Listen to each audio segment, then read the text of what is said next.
Olá, bem-vindos ao canal Arte no Fim do Mundo, eu sou a Juliane e nesse vídeo eu vou fazer uma resenha para vocês desse livro aqui que chama 365 Desenhos para Colorir. Bem, a primeira característica que eu resolvi mostrar para vocês é o tamanho. Ele é um pouquinho diferente dos livros que a gente já conhece, nesse mesmo estilo, 365, tá? Ele é pouca coisa maior, como vocês podem ver, cerca de 1 centímetro ali. A capa dele é comum, é cartonada, tem alguns brilhinhos que eu não sei se vão aparecer no vídeo, mas algumas purpurinas ali no título. E ele não tem um subtítulo, é da editora Brasil Leitura, que é a única forma que eu consegui de identificar o livro, né? Porque ele tem essa proposta de ter desenhos bastante diversos. Então ele não tem um subtítulo, como por exemplo, ele não é um 365 para colorir da Marvel ou das princesas Disney, etc. Ele não tem um personagem, né? Nem uma temática definida. Mas esse é o motivo exatamente pelo qual eu gostei desse livro. Eu vi a dona Eliane, do canal Rabisco em Cores, mostrando esse livrinho, e eu achei muito legal essa proposta de ter todos esses desenhos bem diferentes um do outro, né? Um dos outros, porque às vezes a gente quer colorir, mas, por exemplo, eu tenho um livro que é da Turma da Mônica, eu já mostrei por aqui também, e ele só tem personagens da Turma da Mônica, é muito legal, eu gosto bastante dele. Mas às vezes não é isso que você quer colorir. E esse tipo de livrinho, ele traz muita coisa diferente. Então vejam, tem carrinhos, tem dinossauros, tem lhama, tem um menininho brincando, tem uma paisagem, né, uma mini paisagem ali com uma casinha, tem bichinhos fofinhos, né, eles não são nem um pouco realistas, mas enfim, a intenção é ser fofo, é ser algo com poucas partes para serem preenchidas, justamente porque são voltados para um público infantil. Mesmo assim, eu gosto de comprar esses livros porque às vezes você quer fazer um colorido rápido e não quer aquele tipo de desenho mais elaborado que você sabe que vai colorir em muitas etapas, né? Você quer pegar ali um desenho e colorir logo. Inclusive eu falei sobre isso num vídeo recente que eu publiquei aqui no canal, dando algumas dicas para quem quer começar a pintar nesses livros de colorir. E esse livrinho é um que eu recomendo bastante para isso, tá? Não se deixem enganar. Não é porque é voltado para um público infantil que um adulto não possa pintar também. Aliás, uma outra característica que eu gostei bastante é que, além de poder ser pintado, né, por qualquer pessoa de qualquer idade, enfim, embora eu recomende bastante para iniciantes também, por não ter uma definição na capa, né, ou dos próprios desenhos, assim, de ser algo como, por exemplo, aqueles livros que a gente vê assim, 365 desenhos para colorir meninos, né? Aí a capinha é azul, e aí você deve imaginar que dentro do livro venha carrinho, enfim, e outros tipos de coisa que, na ideia de quem faz esses livros, apenas meninos gostariam de pintar. E a mesma coisa ocorre com os livros que são voltados para meninas, né? Geralmente com capa rosa e com um monte de menininha, bonequinha, princesinha, com vestido e tal. Mas assim, gente, eu acho que é uma questão de você oferecer isso para sua criança, tá? Porque eu me lembro muito bem que eu adorava colorir carrinhos e super-heróis, inclusive eu gosto até hoje. E talvez o seu menino também queira pintar ali uma fada, né? Uma princesa. Veja, acabou de passar uma imagem ali de uma menininha vestida de pirata. Então, assim, por não ter uma definição, né, por ser um livro com a capa branca e com o título colorido, e por ter esse tipo de desenho que vocês estão vendo aqui, ele pode ser oferecido tanto para meninos quanto para meninas, tanto para pessoas mais novas quanto para pessoas mais velhas, tá? Claro, desde que faça o seu estilo, né? No caso de um adulto, se você não gosta dessas coisas muito simples, então aí realmente você não vai achar graça. Mas eu gosto desse tipo de colorido, eu acho bem relaxante, tá? E, então eu reforço isso que eu disse sobre essa característica dele não ter uma definição de ser para menino ou para menina. Eu achei isso muito legal, tá? Esse é o tipo de livro que não tem erro, né? Se você for comprar, sei lá, para duas crianças, elas não vão brigar, né? Porque tem que ter livro igual. E não tem essa coisa assim de, sabe, ter um tema só para meninos ou para meninas. Isso nem existe, gente. Bem, no final do livro tem alguns desenhos um pouco mais elaborados. Acredito que colocados aí propositalmente, caso a criança, né, que venha a pintar, ou o adulto também, já tenha colorido todos os desenhos anteriores, então no final do livro ele vai ter mais disposição, digamos assim, para colorir esses desenhos mais elaborados. Mas são ali as últimas páginas, sabe? São pouquíssimos desenhos que são assim, bem detalhados. E no final do livro tem ali a indicação, né, de idade e diz que está liberado a partir de 2 anos, então todos podemos colorir, tá? Adultos, crianças, enfim. Bem, então sobre o livro é isso que eu tinha para dizer e mostrar, tá bom? A ideia a princípio era só folhear para mostrar todos os desenhos, porque às vezes a gente tem curiosidade, né, de ver como é o livro antes de comprar. Mas quando esse livrinho chegou, eu me empolguei tanto que eu resolvi pintar, tá bom? E eu pensei, por que não mostrar para vocês, tá? E junto com isso trazer um vídeo com uma proposta, que é a seguinte, que vocês devem ter visto aí no título, né, do vídeo, na fotinho de capa do vídeo, que é pintar como uma criança, tentar fazer isso. Caso você for uma criança, isso vai ser bem mais fácil.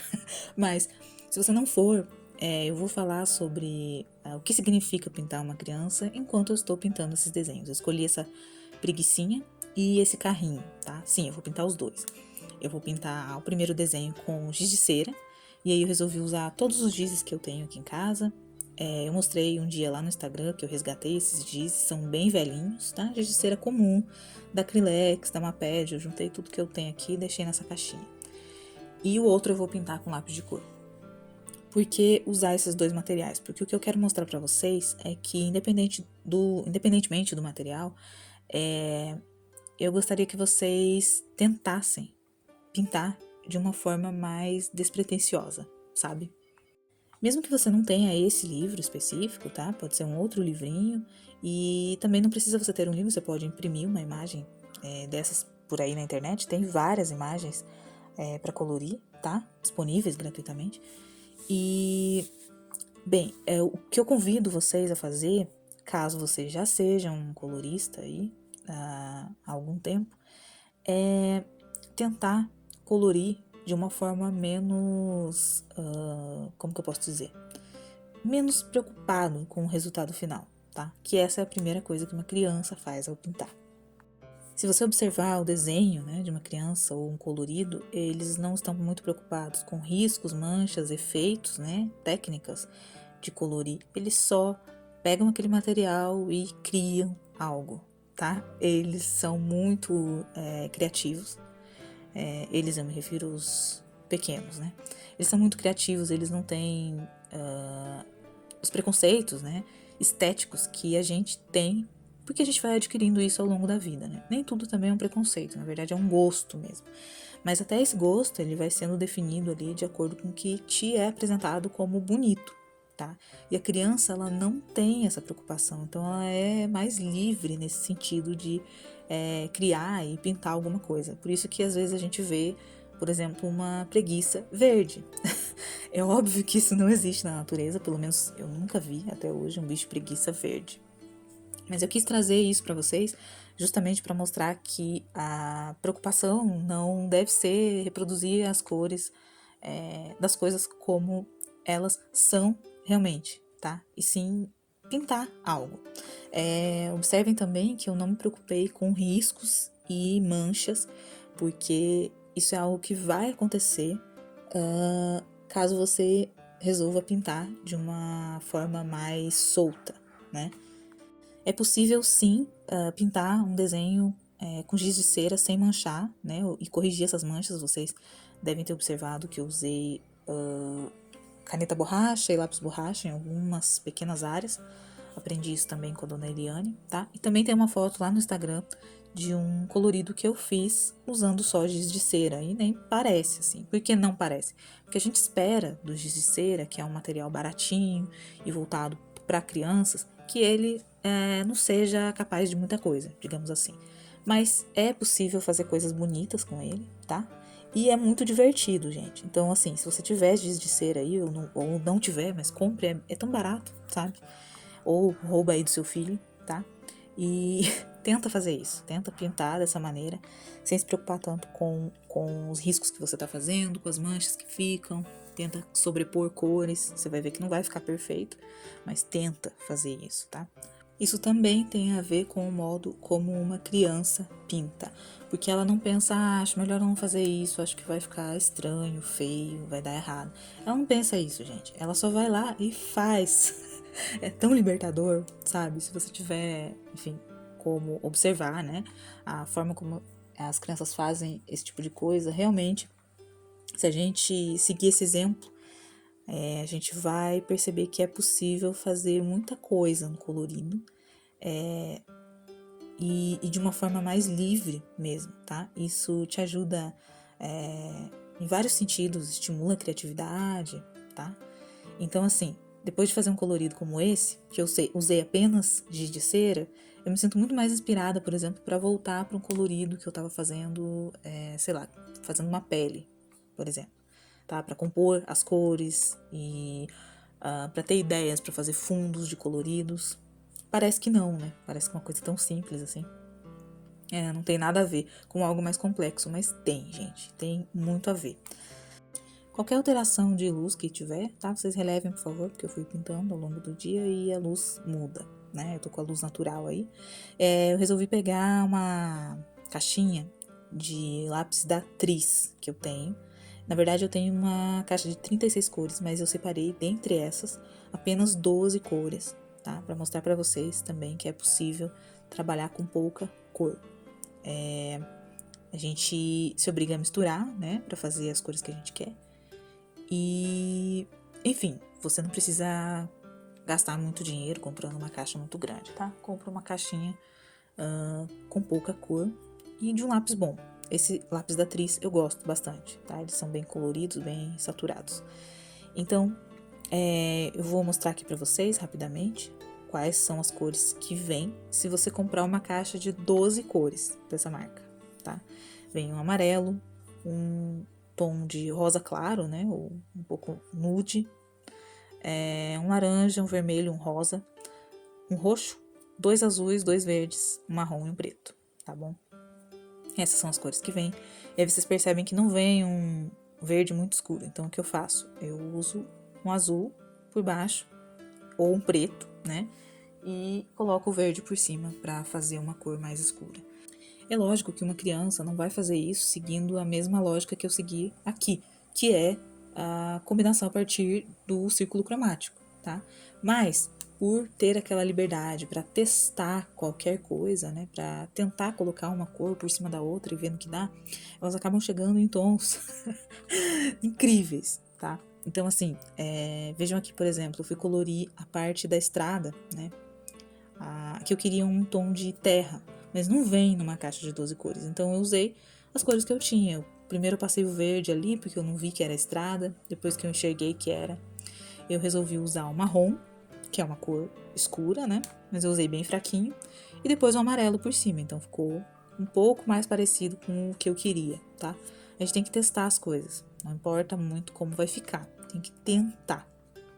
Aqui também vocês vão ver que eu não me apeguei tanto à questão se ficaria riscado ou não, porque eu só queria pintar assim, rapidão e tal. Como eu disse pra vocês, eu gosto desses livros por causa disso, tá? Eu não me prendo tanto a fazer uma coisa totalmente preenchida e tal. Mas, por colorir já há alguns anos, eu não consigo, muitas vezes eu não consigo colorir sem fazer um pequeno sombreamento, sabe? Um efeito ali pouco de sombra e luz, tá? É meio que automático. Mas se você está começando, você pode simplesmente ignorar essa etapa, tá? E preencher, né? Ali eu poderia fazer os pneus ali do carrinho, do tratorzinho. Pintar eles de uma outra cor, né? Uma coisa bem colorida, ou todo só de preto, de marrom, enfim, a cor que eu quisesse mesmo, tá? Mas eu acabei ali sombreando. Quando eu vi, eu já fiz, tá? Não é necessário fazer isso.